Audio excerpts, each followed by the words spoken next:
Bom, boa tarde a todos. Meu nome é Tito, sou da paróquia Nossa Senhora da Badia. Da mesma forma que vocês, eu também pago meus pecados, tendo que aguentar o Caio. Sou mestre de cerimônia, para o Caio não me zoar, falar que eu sou coroinha, mas sou mestre de cerimônia da Nossa Senhora da Badia há 13 anos. Hoje lá o pároco nosso é o Padre François. E me passaram um tema hoje que particularmente eu gosto de falar, porque tantas coisas que a gente deixa passar, tantas coisas que a gente não vê, ou simplesmente por mau costume, deixa de participar bem da missa. Nesse livro aqui, inclusive, vou indicar mais tarde, As Excelências da Santa Missa. Quem quiser saber um pouco mais sobre a missa, lê esse livro, muito bom. De São Leonardo de Porto Maurício. Ele mesmo fala que, grande ou pequeno, para a gente mensurar o valor de um tesouro, primeiro a gente tem que conhecer. Muitas vezes, se você chegar em um católico domingueiro e perguntar o que ele acha da missa, provavelmente ele vai falar que é demorado. Ou que não gosta de tal padre porque o padre demora 10 minutos a mais do que o horário, do que a 1 hora delimitada.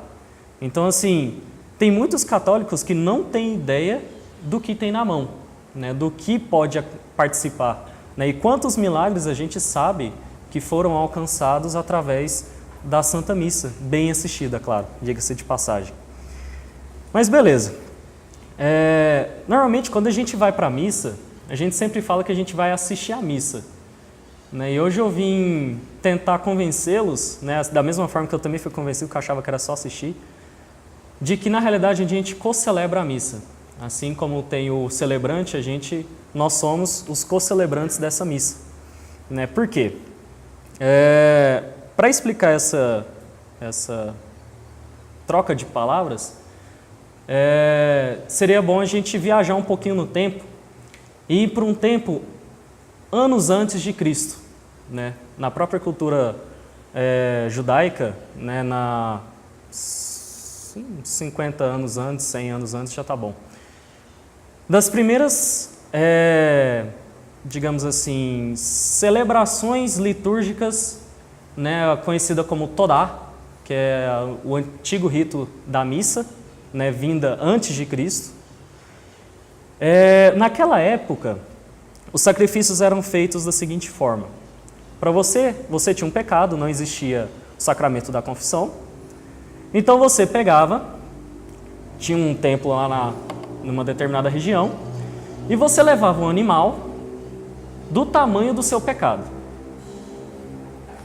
Aí vem aquele momento, você para, pensa no seu pecado, aí você olha para uma vaca assim e pensa, acho que vai ser pouco, hein? Aí você imagina... Hã?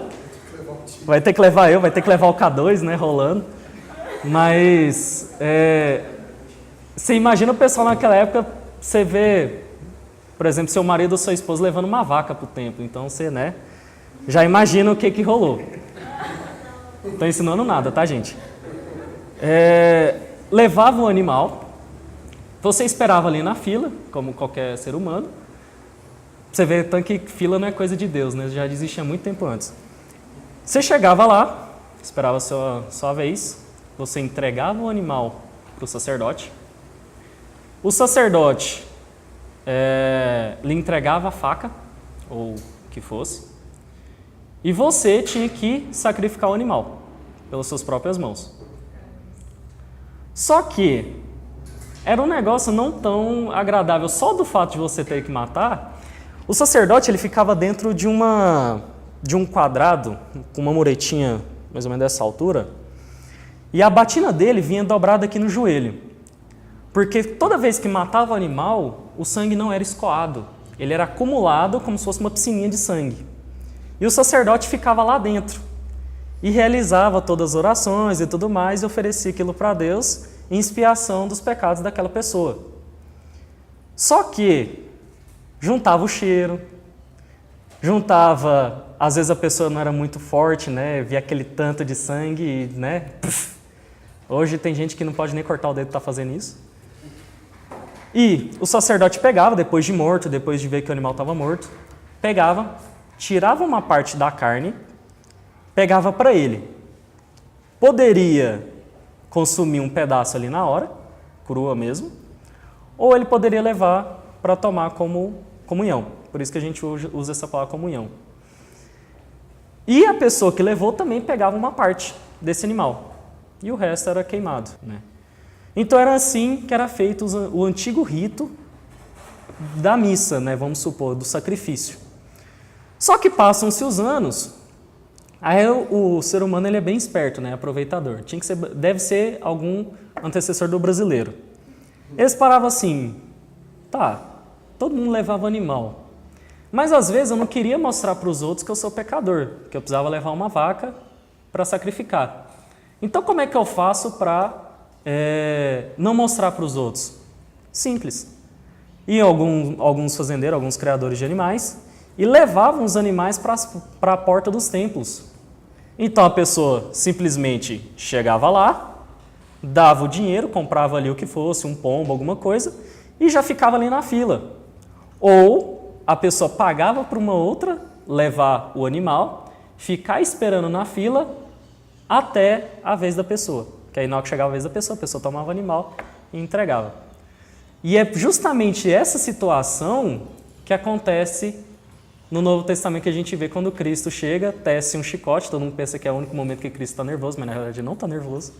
Né? Se ler bem, dá para ver que ele fala que ele calmamente trançou um chicote e saiu expulsando todo mundo.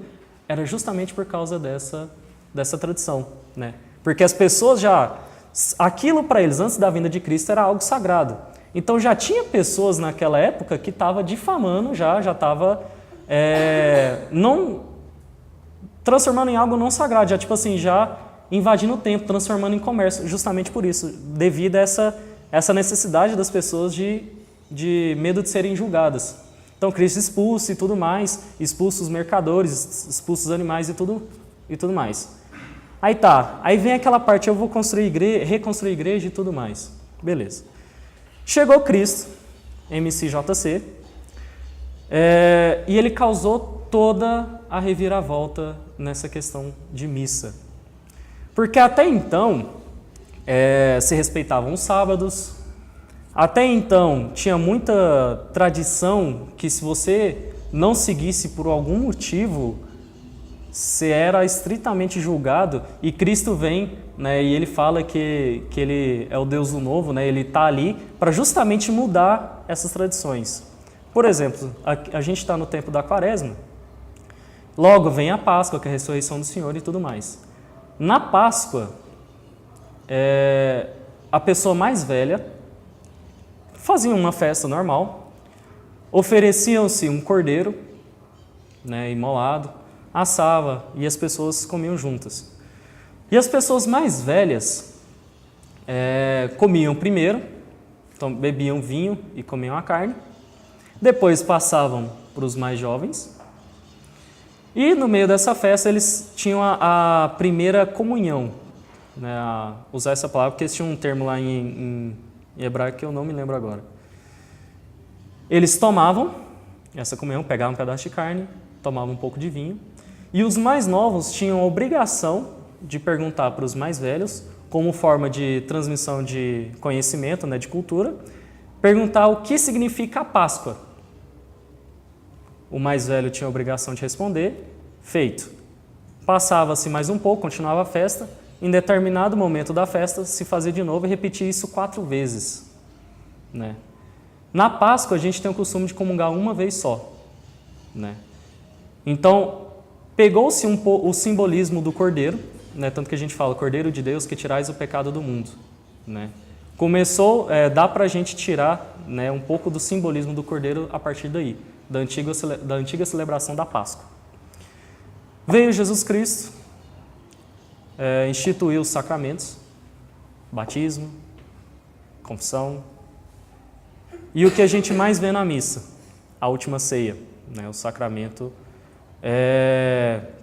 do sacrifício, que até então muita gente não entendia o porquê que Cristo estava fazendo aqui. Até hoje a gente não entende, porque a gente sabe que Cristo usou pão e vinho, mas a gente não sabe Por quê? Se a tradição antiga usava o animal, se a gente costuma representar Cristo como Cordeiro de Deus, por que então a gente usa pão e vinho? Teve um cara, antes da vinda de Cristo, chamava Melquisedeque. Esse cara, ele era um rei justo, ele era rei e sacerdote. Quando ele vê naquela antiga celebração da missa, o Todá, ele falou assim, para expiar os pecados mais repugnantes do homem, é necessário oferecer a Deus um sacrifício mais perfeito, mais refinado. Então ele pensou, o vinho como uma bebida extremamente apreciada, um bom vinho, um vinho de qualidade, e o pão, como o pão asmo, que seria o equivalente ao pão sírio, que era algo também comum, mas todos tinham acesso e era algo que satisfazia. Então ele pensou assim, bom, pão e vinho, vou oferecer isso em forma de sacrifício a Deus e isso deva ser equivalente, isso deva ser o suficiente para expiar os pecados mais pesados, os pecados mortais que a gente conhece hoje. E não mais necessário levar uma vaca, sacrificá-la, deixar o sangue correr e tudo mais. E Cristo pegou esse sacrifício. Tanto que algumas pessoas afirmavam que Cristo era a reencarnação de Melquisedeque, devido ao uso de pão e vinho. Só que Cristo veio, instituiu a última ceia, teve a paixão, ressuscitou, subiu aos céus, depois veio, ficou 40 dias com os apóstolos, depois subiu aos céus de novo e começou a nova versão da missa. Porque Cristo veio, pegou a tradição antiga, deu uma rasgadinha nela, juntou, criou uma nova. Dessa nova é muito próxima da que a gente conhece hoje, e é a que a gente conhece hoje. Porque naquela época, já partindo para dentro da missa, os primeiros sacerdotes, os apóstolos e tudo mais, eles celebravam da seguinte forma. Eles escolhiam um lugar, normalmente um templo. As pessoas que eram batizadas,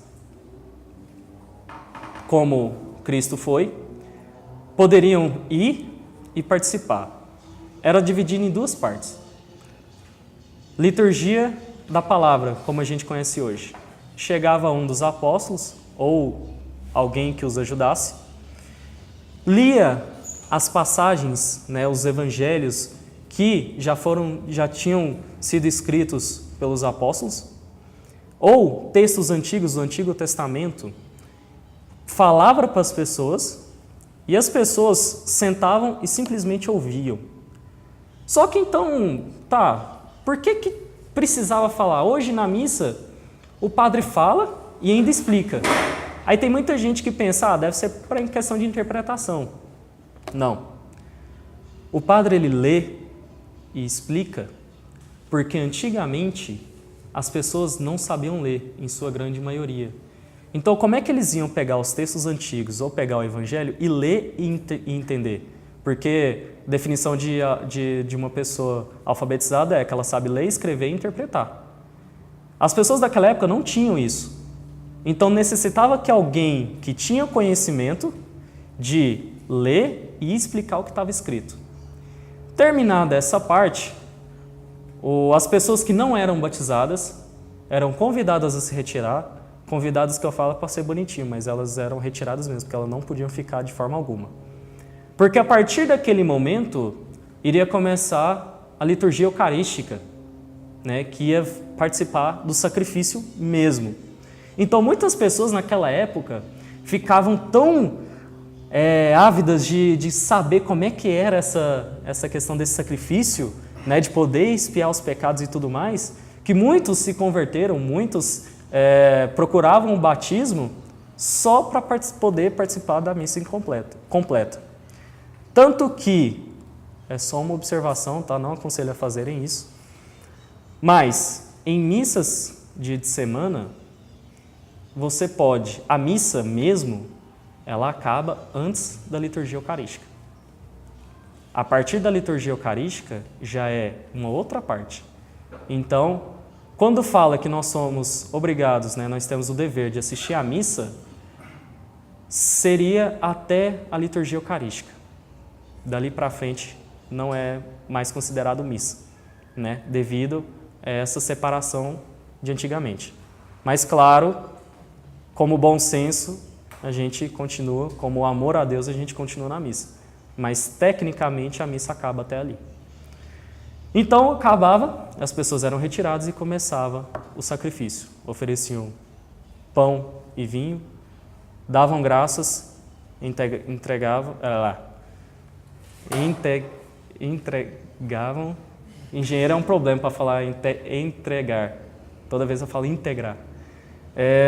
Entregavam o pão, todo mundo comungava e as pessoas iam embora para casa. Foi passando-se o tempo, a missa foi mudando um pouquinho.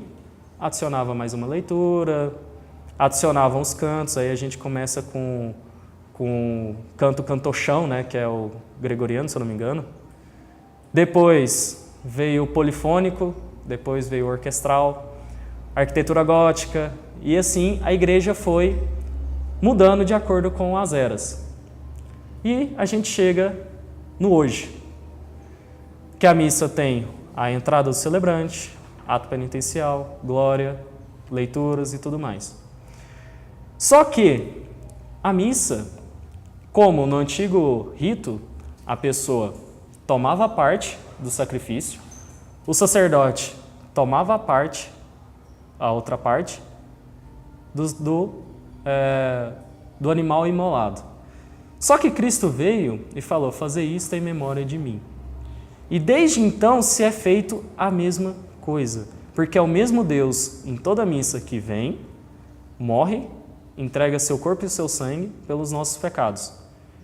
Se é o mesmo Deus do início de tudo até agora, então a missa que a gente conhece hoje é a mesma missa que foi instituída por Cristo. Logo, como nós, filhos de Deus, fazemos parte, nós participamos dessa entrega de Cristo por nós, então nós também ajudamos a celebrar a Santa Missa. Consequentemente, nós a co-celebramos, porque nós também tomamos parte desse cordeiro que é entregue por nós. O sacerdote toma a sua parte, nós tomamos a nossa, e assim é feito o sacrifício. Então, nós não assistimos à missa, nós a co-celebramos. Inclusive, é uma boa intenção para essa quaresma de começar a assistir à missa com mais devoção. Porque entender que você faz parte da missa. Então, não conversar, não se distrair, prestar atenção no que o sacerdote fala e tudo mais. Só que a missa, ela tem um significado mais fundo ainda. A gente pode partir para a questão do Apocalipse. Tem muita gente que tem medo de ler o Apocalipse, com medo de descobrir alguma coisa, data do fim do mundo, que nem Jesus Cristo sabe, ele fala que só o Pai sabe, então não sei como ainda tem gente que acha que vai descobrir a data do fim do mundo no Apocalipse. Porque no Apocalipse, uma palavra que se vê muito, que é a parousia, que é a segunda volta de Cristo. A parousia, lá no Apocalipse, fala que Cristo vem, que as pessoas que não estiverem preparadas não vão aguentar ficar diante da sua presença, que vai descer do céu em toda a sua honra e glória e tudo mais. Só que essa parousia, se a gente for observar do ponto de vista da missa, ela acontece toda a missa. Por quê? Nós temos a fé, e é o que acontece, que Cristo vem através daquele pão e daquele vinho, que pelas mãos do sacerdote, se transforma em corpo e sangue de Cristo. Se Cristo vem, consequentemente, então, a gente pode interpretar como uma segunda vinda, terceira vinda, quarta vinda. Então, não, eu posso estar errado, pode, né, realmente, no fim, como vai acontecer? Cristo vai vir na sua segunda volta e tudo. Mas Cristo sempre vem até nós, né, nessa nova parousia. Em toda missa, há-se uma parousia. Né, toda missa, Cristo desce e se entrega por nós novamente. E outras coisas mais, né, no Apocalipse fala muito de cordeiro, né, cordeiro de Deus que tirais o pecado do mundo, um cordeiro mais forte como um leão, né, sempre fala de cordeiro. Cordeiro é Jesus Cristo. O cordeiro imolado, Eucaristia. A parousia de Cristo, a consagração. Então a missa, ela é mais do que a gente vê.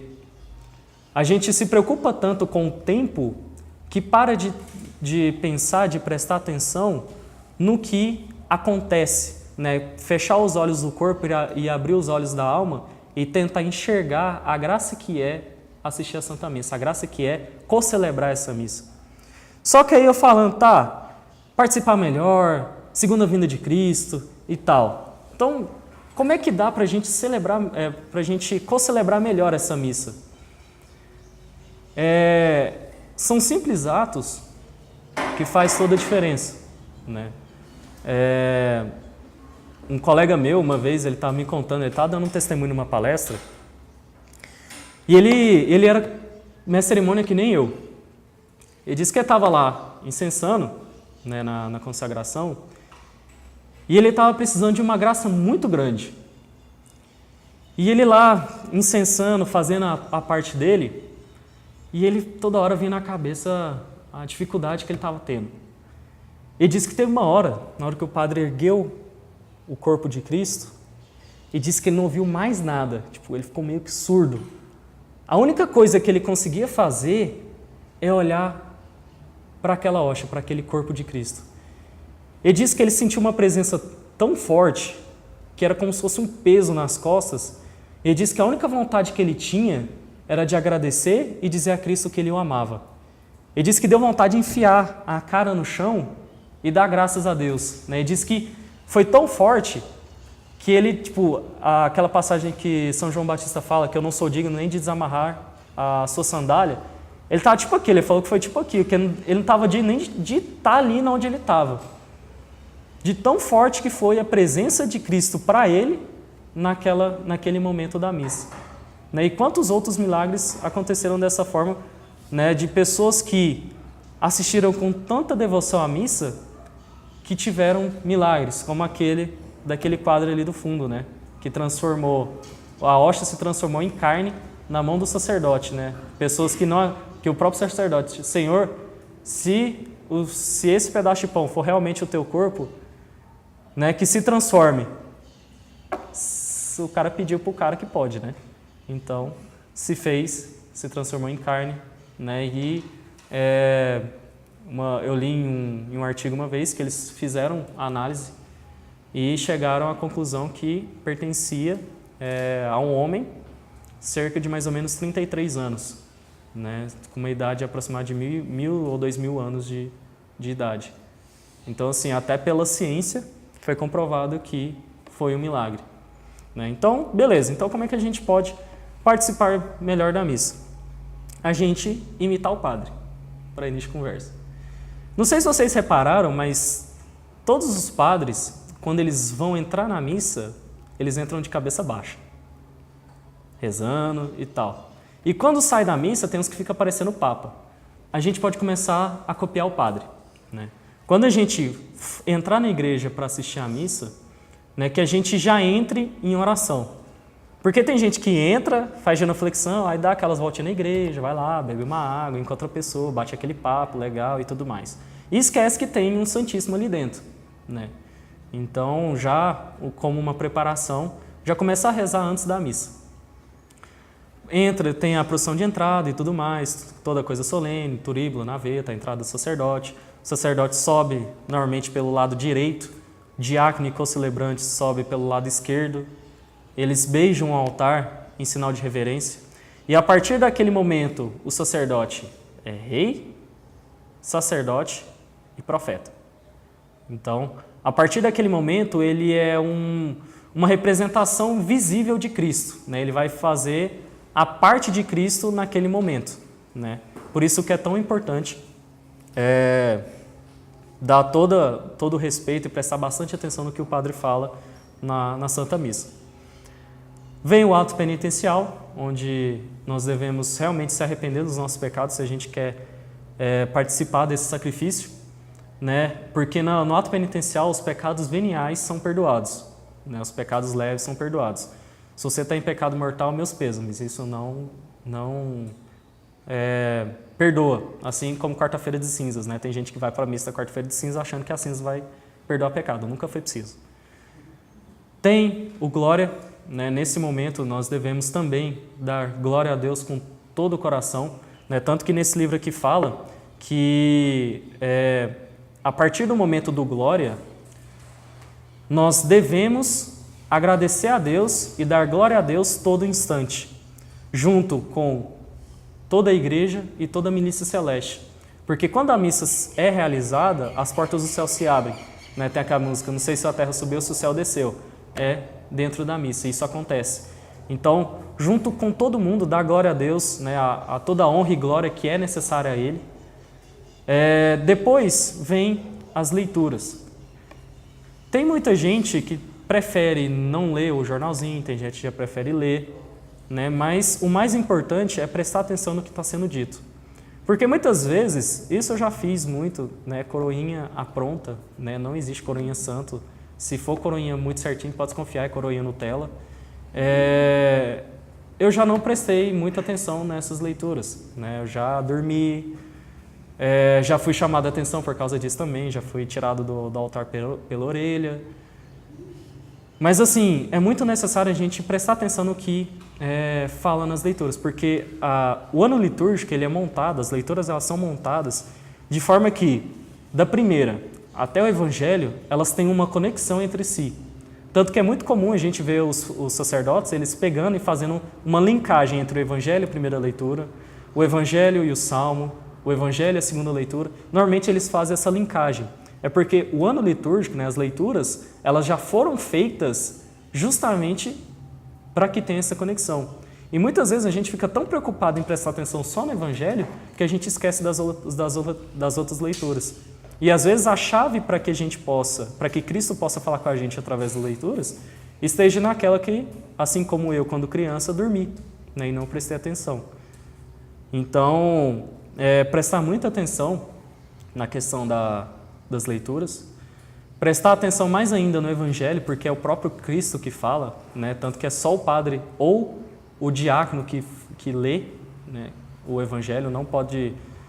É caso muito extremo, né? Para outra pessoa do Evangelho é caso muito extremo mesmo. Por exemplo, o padre está sem voz e não tem outro diácono, não tem outro celebrante ali para poder ler o Evangelho. Então, caso muito necessário, um ministro pode ler ou um seminarista pode ler, mas em casos muito extremos, né? Somente o sacerdote ou o diácono que pode fazer a leitura do Evangelho. Logo vem a homilia, que é justamente a explicação do Evangelho. Até aí é bem comum o pessoal prestar muita atenção. Só que a partir daí, eu digo até que é um pouco divertido ver, né? Às vezes eu reparo muito nas pessoas que estão participando da missa.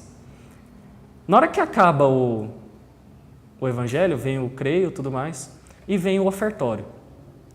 É incrível, o ofertório parece que é a pausa da missa, né? Tipo assim, para muita gente, a missa vem, chega no ofertório, a missa pausa, aí quando o sacerdote começa a falar de novo, que a missa continua.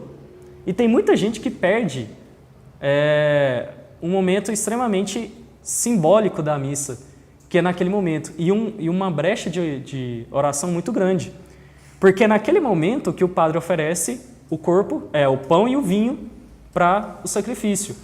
Só que, como nós também fazemos parte da missa, é nesse momento que a gente também entrega o que a gente precisa, a gente entrega o nosso sacrifício, nós nos entregamos a Cristo naquele momento, né? A gente dá tudo o que nós temos para aquele momento, como para que seja digno de sacrifício, né? Às vezes aquele jejum que você está fazendo, né? Aquela promessa que você está cumprindo, sei lá, uma necessidade que você precisa, né? Você fala assim, pai, eu estou aqui diante de ti. Beleza, valeu. Eu estou aqui diante de ti para que o Senhor me ajude em tal intenção, né? Eu ofereço esse sacrifício por essa intenção. E tem gente que vai conversar, vira para o lado, bate aquele papo, tipo assim, você viu o que o padre falou na homilia, né? Vai zoar com o colega do lado, vai chamar o outro de herege, né? Isso na Sibéria acontece muito. E aí quando o padre volta, e continua rezando, né? Não para de prestar atenção no sacerdote. O que o padre ele desmonta o cálice, né? Vamos falar assim, dá graças ao pão, né? Oferece o pão como sacrifício, vai lá, despeja o vinho. Na época, quando eu era menor, eu adorava quando sobrava vinho, porque depois não dá para reaproveitar, né? Então a gente tem que dar um sumiço nesse vinho. Coloca o vinho, pega uma gota de água, coloca, ou mais próximo disso, porque só é válido a substância do vinho se ele tiver álcool e for vinho. Se o padre colocar, 50 ml de água e uma gota de vinho, não é válido. Tem que ser vinho em toda a sua substância. Tem que ser o vinho mesmo, não pode ficar aguado demais. Então, por isso que o padre normalmente ele pega com uma colherzinha, ou ele simplesmente vira um pouquinho e volta, né? No simbolismo da água para o vinho, ou, né, que jorrou do coração de Cristo. Então, assim, que é o água e sangue. Então, ele coloca só um pouquinho, levanta, dá graças, coloca, faz genuflexão e ali ele está fazendo a nação. Aí depois ele vira, purifica as mãos, ele fala, purificai-me, Senhor, de minhas faltas, para que...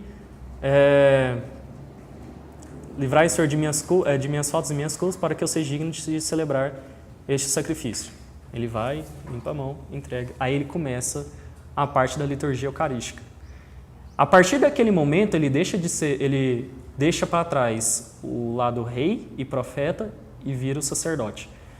Tanto que, normalmente, se vocês separarem os bispos, a partir desse momento, chega uma hora que o seminarista, o próprio bispo, tira o solidel, né? Que é aquele chapeuzinho que o bispo usa, normalmente a cor de violaço. Ele tira para celebrar esse momento, né? Não usa mitra e nem báculo, que é quando ele é pastor. Ele tira e começa o sacrifício. E vem o padre invocando, né, os santos apóstolos. Vem o padre oferecendo aquele sacrifício pelas pessoas que a gente já nos deixou. Então, como bom católico, é nesse momento que a gente oferece também aquele sacrifício, tanto pelos nossos parentes, quanto pelas almas do purgatório, principalmente as mais aflitas e as mais esquecidas. Porque tem um santo, que eu não me lembro o nome agora, que ele fala que se você conseguir, né, livrar almas do purgatório, quando elas vão para o céu, elas viram uma intercessora por você, né? Elas ajudam a interceder por você. Então, quanto mais amigas e amigos você fizer no purgatório, que vão para o céu, melhor. Mais pessoas vão interceder por você, para que você seja santo e que você também vá ao céu. Então, a gente lembrar das pessoas, na hora de pensar nas pessoas que circundam este altar, né, lembrar dos católicos que são perseguidos até hoje, né, lembrar daquele nosso irmão que precisa conhecer a Cristo, que se afastou, porque muitas vezes a gente só lembra das pessoas que realmente são próximas a nós. E a gente esquece das pessoas que, às vezes, a gente não gosta, né? E que graça tem quando a gente ama só as pessoas que nos amam, né? Como Cristo fala, então a gente também tem que amar os inimigos. Então, oferecer esse momento às pessoas que você não gosta, às vezes por versão. Aí o padre pega e começa a consagração mesmo. Que ele pega o pão, parte, dá graças e cita e recita a passagem. Tomai todos e comei, isto é o meu corpo que será entregue por vós. Naquele momento foi onde aconteceu aquela testemunho que o colega meu deu, né, disse que foi nesse momento, que é quando o padre ergue, e como bons católicos, né, como filhos de Deus, a gente tem que, nesse momento, dar honra e glória a Cristo. Né? Olhar para aquela hóstia e imaginar o Cristo crucificado. Né? Imaginar dentro daquela cruz, dentro daquela hóstia, a cruz de Cristo, né? O sangue derramado, tudo pela gente. Então, naquele momento, apertar o coração de amor, né? Procurar amar Cristo naquele momento com todas as forças, porque Cristo está nos amando e se entregando por nós. Então, como os bons católicos, né, é até uma boa intenção da gente tentar fazer na missa de hoje, né, na hora que o padre estiver na consagração, realmente apertar o coração, né, eu te amo, meu Pai, né, realmente amar Cristo com todas as forças. Da mesma forma com o vinho, né, amar Cristo com todas as forças. E cada vez que a gente vai fazendo isso, a gente vai entrando mais fundo na missa, a gente vai entrando mais fundo no coração de Cristo, né, em todo o seu amor. Passa-se isso, aí o padre continua, depois vem o Pai Nosso, aí acaba a consagração e inicia o rito da comunhão. Rezamos o Pai Nosso. Então, até aquele momento já acabou a liturgia eucarística e começa agora a doxologia final, né, que é o nome que dá. Então, reza o Pai Nosso, tanto que, se você chegar numa missa de dia de semana, também não estou falando para vocês fazerem isso, mas se caso você chegar numa missa dia de semana e chegar antes do Pai Nosso, você pode comungar. Se você chegar depois do Pai Nosso, aí já não dá mais. Por quê? A partir do Pai Nosso é o rito que é feito pelos ministros da Eucaristia na hora de entregar a comunhão. Então, até aquele momento, em missas de semana, você pode comungar. Então, é possível você ir, comungar, fazer ação de graças e ir embora. Isso é válido, né? Então, mas não é aconselhável fazer isso. Então, reza-se o Pai Nosso, tem o rito, tem toda a liturgia que segue depois, e chega naquela parte que eu falei lá no início, que o sacerdote tomava a parte dele. Ele pega um pedaço daquela hóstia que ele consagrou, um pedaço não. Ou alguns pegam inteiro, outros pegam só um pedaço, tomam, né, ele come a carne, bebe o sangue, e é a partir daquele momento que a gente vai tomar a nossa parte. Então, é nesse momento que tem uma ligação muito forte com o rito antigo, né, que nos faz lembrar do rito antigo. Que aí o sacerdote tomou a parte dele, e agora é a nossa vez de tomar a parte do animal imolado pelos nossos pecados, né, de tomar o corpo de Cristo. Toma-se, comunga-se, então, pela Igreja Católica você pode tomar tanto ajoelhado, em pé. Pelo Concílio Vaticano II você também pode tomar na mão, tá? Mas é mais digno tomar na boca, né, direto na boca, e, de preferência, não é obrigado ajoelhado, porque ali é Cristo, né, e nós não somos dignos daquilo, né, mas a gente reza para que o Deus fale uma palavra e que sejamos salvos. Então, de forma mais piedosa é ajoelhado, mas em pé ou na mão também é de forma válida. E a partir daquele momento, a gente começar uma conversa, literalmente uma conversa com Cristo.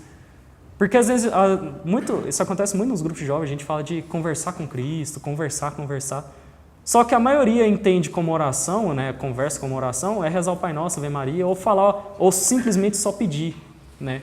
Nesse momento a gente tem que tratar Cristo como um pai mesmo, né, da gente dar oi, perguntar como é que vai, como é que tá as coisas lá em cima, né, até literalmente o que São José Maria Escrivá fala, né, infância espiritual, né, conversar, porque Cristo está conosco, em corpo e em espírito. Então, nós temos que ter essa conversa com Cristo, conversar com Ele, agradecer, perguntar para Ele por que Ele não me ajudou naquela prova de cálculo, de alguma outra matéria, de pedir a Deus alguma graça, né, de pedir perdão por aquele excesso de comida, né, Caio? Né, aquela dose extra, aquela porção extra de comida que você comeu, aquela gula, né? A gente não precisa ser Thaís, tá? O zoado aqui é você, não é eu. É porque uma vez eu comi 1 quilo de macarrão, então... Hã?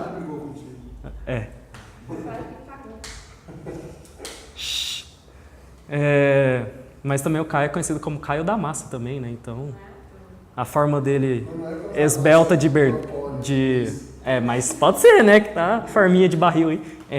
Discípulo do K2. Literalmente conversar com Cristo, brincar com Ele, né? Apesar de ser um momento sério, mas é que ele é um momento íntimo com Deus. E se a gente quer um dia, né, ter esse contato mesmo, de ser aquelas pessoas santas, a gente tem que ter esse contato íntimo com Deus. E o que seria mais íntimo do que Cristo, você comendo o corpo de Cristo, e Ele estando dentro de você, morreu por você para salvar você. Que momento mais íntimo que você vai ter na sua vida, se não esse? A não ser quando você for para o céu, que aí você vai estar cara a cara com Ele. Mas fora isso, não vai ter não. Aí você conversa com Cristo, né? Também é uma intenção que eu faço de, agora na comunhão, não sei se alguém aqui já foi na missa, mas quem ainda não foi, né? Quando comungar, realmente, né, conversar com Cristo. Conversar como você conversa com o seu melhor amigo. Oi, tchau, tudo, perguntar se está bem, né? Realmente conversar com Cristo e deixar o coração aberto para conversar com Cristo. A partir daí, né, a missa a parte final da missa já não é tão importante quanto a parte final, porque é simplesmente, né, uma oração final e a bênção do padre. Tem gente, eu já vi muitas vezes, antes do padre erguer a mão para dar a bênção, já está saindo da igreja, ligando o carro para ir embora, né? Então, esperar o padre dar a bênção. Aí vem aquela parte que o padre fica parecendo o Papa, sai cumprimentando todo mundo, porque a partir daquele momento é alegria. Porque Cristo nos abasteceu da sua graça, Ele veio até a gente. Naquele momento,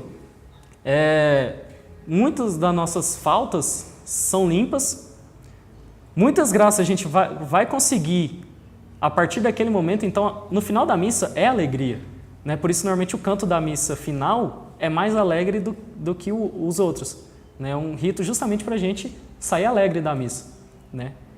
E eu até termino dizendo que o quão lamentável, até essas são as palavras do autor desse livro, de São Leonardo,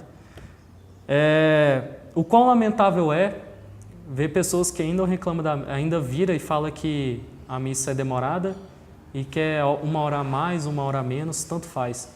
Né, o quão é triste ver um católico fazendo tão mau uso, aproveitando tão mal o maior tesouro que Cristo dá para nós, que é a Santa Missa, que nem com todos os sacrifícios de todos os mártires, desde o início do tempo até o final dos tempos, consegue equivaler a mesma quantidade de graças que uma missa de 1 hora consegue.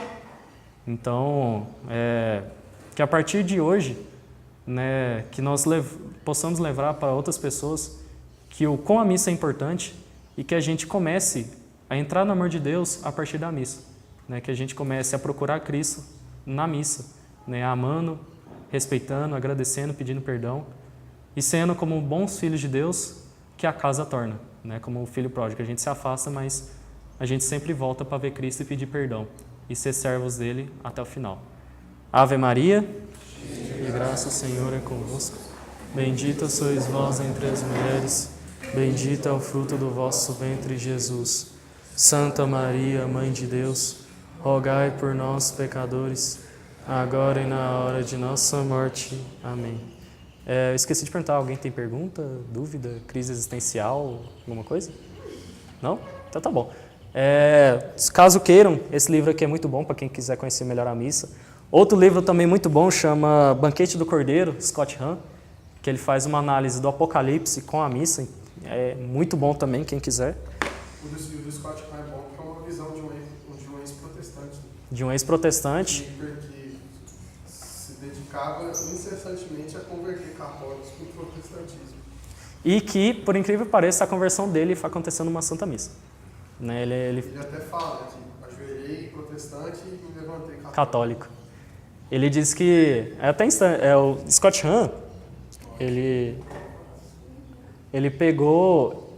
estudava muito a Bíblia, né? Por isso que a gente normalmente brinca que não existe protestante que estuda, porque se estudasse virava católico. É estilo Scott Hahn. Ele estudava muito a Bíblia, ia a fundo, e ele se interessava muito pelo Apocalipse. Aí teve um dia ele ficou instigado de ver o que tem nessa Santa Missa, né, que todo católico falava e tudo mais, e ele resolveu ir. E de início ele não participava, ele simplesmente ficou sentado, abriu a Bíblia dele e ficou esperando. E a missa ia passando, ele fala que ele pegava assim, olhava para a Bíblia, isso está acontecendo aqui, é o que acontece aqui. E ele começou, né, tanto que nesse banquete do Cordeiro ele fala a história dessa conversão dele. Aí chegou na parte da comunhão, né, que foi nessa parte que o Caio falou, que ele se ajoelhou, protestante se levantou católico, e falou assim, agora eu entendi o que os católicos têm que todas as outras religiões não têm. Aí que foi a chave para ele entender todo o Apocalipse. E é a partir desse momento que ele começa a escrever o livro dele em si, né? Foi justamente depois disso, aí depois ele foi, se converteu. A mulher dele também se converteu ao catolicismo, né? Eles têm, se eu não me engano, não sei se é 9 ou 11 filhos, todos por cesárea. Né? A mulher dele também já escreveu o livro também, que ela fala que ela é a mulher dos caminhos, que ela é toda cheia de corte devido a cesáreas. E está aí hoje, um católico exemplo, né, que se converteu através da missa. E é isso aí.